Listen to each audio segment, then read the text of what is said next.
L-Assemblea Dioċesana huwa avveniment importanti fil-ħajja tad-djoċesi, fil-ħajja tal-poplu ta' Alla f'Malta li jimxi flimkien bħala familja.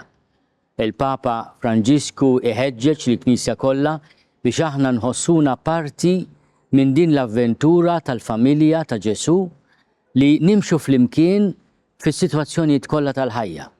L-Assemblea Dioċesana hija laqgħa tal-isqof mal-kollaboraturi tiegħu madwar id-djoċesi, saċerdoti, reliġjużi, lajċi. Il-koll kemm aħna nistaqsu lilna nfusna il-mulej x'jrid minna illum fil-ċirkostanzi li qegħdin ngħixu fihom. Jiena nawgura li dawn il-jiem tal-Assemblea Dioċesana lejn l-aħħar jiem tas-sena liturġika iservuna wkoll bħala xprun u bidu ġdid.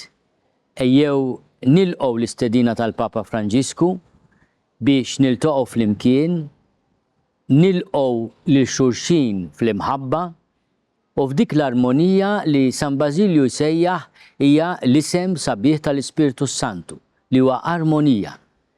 Dan ifisser li aħna nilqgħu dak li hu dawl, naċċettaw dak li hu dlam fina u madwarna, imma ma naqtu qalbna qatt. Nimtlew bit-tama li l-mulej ir-rajt tajjeb, jaf x'jirid għalina u ħerqan li jgħinna nagħmlu r-rieda tal-Missier.